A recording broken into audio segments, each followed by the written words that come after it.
BJP से ये बहुत बड़ी खबर है। नितिन नबीन बीजेपी राष्ट्रीय कार्यकारी अध्यक्ष बने हैं। अभी नितिन नबीन बिहार में मंत्री हैं और फिलहाल ये जो बड़ा फैसला हुआ है इसी के बारे में और जानकारी के साथ हमारे सहयोगी आनंद प्रकाश पांडे इस वक्त हमें ज्वाइन कर चुके हैं। अभी बिहार सरकार में मंत्री नितिन नबीन, उनको लेकर फिलहाल क्या बड़ी खबर इस वक्त, इस बारे में और जानकारी आनंद बताएं।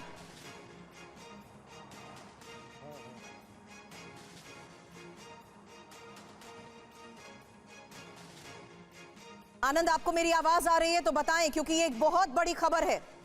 रुपेश भी हमारे सहयोगी इस वक्त फोन लाइन पर हमें ज्वाइन कर चुके हैं। रुपेश, आप तक आवाज आ रही है तो बताएं फिलहाल क्या बड़ी खबर इस वक्त नितिन नबीन को लेकर। देखिए, नितिन नबीन बिहार सरकार में मंत्री हैं, नीतीश कैबिनेट में उन्हें राष्ट्रीय कार्यकारी अध्यक्ष नियुक्त किया गया है इस वक्त।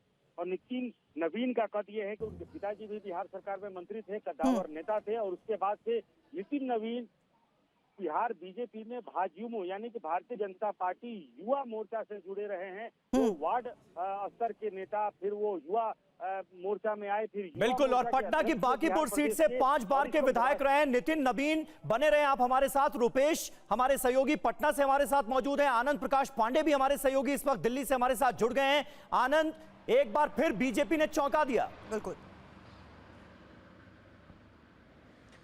जी बिल्कुल, और चौंका दिया। और अगर उनकी उम्र देखें तो उनकी उम्र महज 45 साल है। यानी कि जो आरएसएस की जो एक लाइन है, बीजेपी की एक लाइन है कि आगे की पीढ़ी को तैयार करना है, तो उस लिहाज से उन्होंने अगली पीढ़ी को बैटन यानी कि कमान देने का फैसला किया। अभी उनको कार्यकारी अध्यक्ष बनाया गया है और इस बात की पूरी संभावना है कि अगले बीजेपी के अध्यक्ष वही होंगे, क्योंकि आपको याद होगा जेपी नड्डा को राष्ट्रीय अध्यक्ष बनाने से पहले जेपी नड्डा को भी बीजेपी का कार्यकारी अध्यक्ष बनाया गया था, ताकि उनको राष्ट्रीय संगठन जो है वो कैसे काम करता है उसको उनको अनुभव हो सके। और जहाँ तक इनकी बात है नितिन नबीन की, तो उनको अनुभव दोनों का है। दूसरी बार वो बिहार सरकार में मंत्री है, इसके पहले संगठन का भी उनको अनुभव है।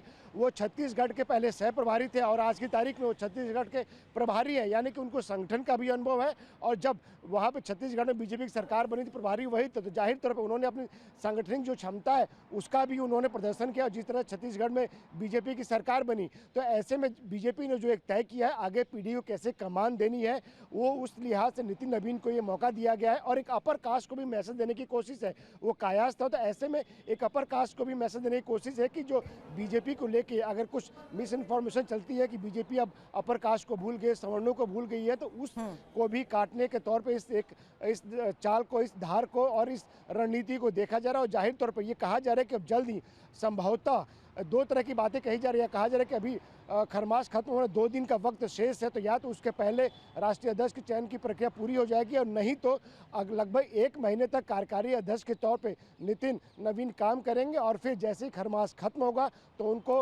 राष्ट्रीय अध्यक्ष बना दिया जाएगा। उसके लिए पूरी चुनाव की प्रक्रिया, उसका पालन किया जाएगा।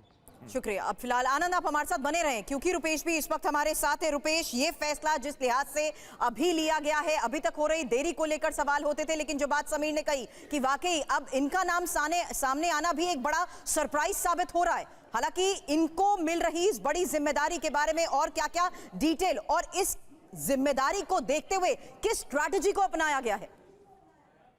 देखिए, बिल्कुल नितिन नबीन एक ऐसा चेहरा है, एक ऐसा नाम है जो कि पारिवारिक दृष्टि से नहीं बल्कि व्यक्तिगत दृष्टि से भी देखें तो भारतीय जनता पार्टी के एक आम कार्यकर्ता के रूप से भी ऊपर उठे हैं। भारतीय जनता पार्टी युवा मोर्चा में आए, भारतीय जनता पार्टी युवा मोर्चा के प्रदेश अध्यक्ष रहे और उसके बाद से वो बिहार सरकार में मंत्री बने। उनके ऊपर कोई दाग नहीं, व्यक्तिगत कोई उनके चरित्र पर कोई टीका टिप्पणी नहीं। उन्होंने अभी तक कोई ऐसा बयान नहीं दिया। उनके विभाग में मंत्री रहते हुए भी उनके ऊपर, यानी कि व्यक्तिगत बिहार सरकार में मंत्री रहते हुए नितिन नबीन के ऊपर कोई ऐसे आरोप नहीं, कोई ऐसे प्रत्यारोप नहीं, चाहे वो राजनीतिक रूप से हो या फिर उनके ऊपर सरकार के मंत्री रहने के ऊपर भी हो। पथ निर्माण विभाग जैसे बड़े विभाग को वो संभालते रहे हैं, लेकिन इसके बावजूद नितिन नबीन का एक ऐसा चेहरा जो कि निर्विवाद रहा है बीजेपी के संगठन में भी और सरकार के चेहरे के रूप में भी। और ऐसे में नितिन नबीन को अगर राष्ट्रीय कार्यकारी बीजेपी का अध्यक्ष बनाया जाता है कुछ महीनों के लिए ही सही, जैसा कि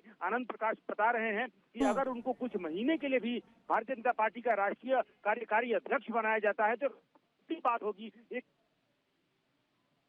सुशासन और बिहार में कार्य बिल्कुल सही बात है रुपेश। और अभी नितिन नवीन जो हैं वो बिहार सरकार में मंत्री हैं और उन्हें कार्यकारी अध्यक्ष बनाया गया है। ये बीजेपी के खेमे से आ रही इस वक्त की सबसे बड़ी खबर है। नितिन नवीन बीजेपी के राष्ट्रीय कार्यकारी अध्यक्ष बनाए गए हैं। अभी वो बिहार सरकार में मंत्री हैं और उन्हें ये बड़ी जिम्मेदारी दी गई है। पटना के बांकीपुर से 5 बार के विधायक नितिन नवीन को बीजेपी का कार्यकारी अध्यक्ष नियुक्त कर दिया गया है, जिन्हें सरकार और संगठन का अनुभव है। बेदाग रहा है अब तक का उनका करियर। पटना की बांकीपुर सीट से 5 बार के वो विधायक रहे हैं। किसी भी तरह के विवाद से उनका नाता नहीं रहा, विवाद में उनका नाम सामने नहीं आया और अब उन्हें ये बड़ी जिम्मेदारी दी गई है। इससे पहले छत्तीसगढ़ में चुनाव का प्रभारी भी उन्हें बनाया गया था, लेकिन कायस्थ समुदाय के एक चेहरे को केंद्रीय नेतृत्व के लिहाज से देखा जाए तो यह बड़ी जिम्मेदारी मिलना आनंद अपने आप में यह क्या बता रहा है और बीजेपी की आने वाली वक्त की जो राजनीति है उसके लिहाज से क्या संकेत दे रहा है यह फैसला?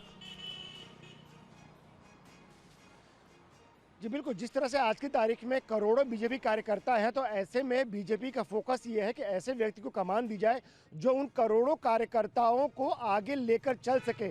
ये एग्जाम्पल दिया जाता है कि अगर 10 लोगों को एक जगह दूसरे जगह ले जाना पड़ता है तो बड़ी दिक्कत होती है, लेकिन यहाँ तो बीजेपी का परिवार आज की तारीख में इतना बड़ा है कि उसको दुनिया की सबसे बड़ी राजनीतिक पार्टी कहा जाता है। तो व्यक्ति ऐसा होना चाहिए जिसके हाथ में कमान दी जाए, जो अपने बारे में न सोचे बल्कि वो संगठन के बारे में सोचे। और यही वजह है कि एक युवा कमान दी गई है जिसको संगठन का अनुभव है, सरकार का अनुभव है। दिल्ली में बहुत सारे नाम चल रहे थे, धर्मेंद्र प्रधान, भूपेंद्र यादव, मनोहर लाल खट्टर, शिवराज सिंह चौहान, उन तमाम लोगों को पीछे छोड़ते हुए नितिन नवीन ने ये बाजी मारी है। और उसके पीछे की वजह ये भी है कि कहीं ना कहीं ऐसा लग रहा था कि जो यहाँ के लोग थे या जिनके नाम चल रहे थे वो कहीं ना कहीं उनको लेकर संघ जो है वो अपनी मंजूरी नहीं दे रहा था। उसकी वजह ये थी कि कहीं ना कहीं सत्ता और सरकार में, संगठन में वो एक तरह से ऐसे हो गए थे जिसको संघ को लगा कि ये पार्टी को आगे नहीं ले जा पाएंगे। हालांकि उसमें कई कम उम्र के भी थे, लेकिन संघ को ये लगा कि ऐसे व्यक्तियों को कमान दी जाए जो आने वाले कम से कम 1.5-2 दशक तक जो पार्टी की आगे की जो बुनियाद है उसको रख सके। आपको याद होगा कि नितिन गडकरी को जब बाहर से लाया गया था, यानी कि बाहर मतलब दिल्ली की राजनीति के बाहर की बात करें, तभी ऐसा ही चौंकाया था संघ ने। और उस वक्त उसी तरह से नितिन नवीन को भी लाया जा रहा है। तो तमाम जो कयास लगाया जा रहा है, जो दिल्ली के जो बड़े नाम है जो कि दिल्ली में राजनीति जिन्होंने किया है, उनको छोड़कर नितिन नवीन ने ये बाजी मारी है। और ये बताता है कि बीजेपी और संघ जो बीजेपी के लिए आगे के क्या उसका रोड मैप है और आगे किस तरह से उसने पूरा प्लान तैयार किया है। बिल्कुल रुपेश, अब अगला सवाल आपसे, क्योंकि बिहार बीजेपी में कई महत्वपूर्ण जिम्मेदारियां वो निभा चुके हैं, यही बात आपने कही। हालांकि प्रदेश स्तर पर संगठन को मजबूत करने की जो उनकी भूमिका थी उसकी भी कई बार सराहना हुई है और बेदाग छवि को देखते हुए आज के लिहाज से लिया जा रहा है एक और बहुत बड़ा फैसला, बड़ी जिम्मेदारी उन पर।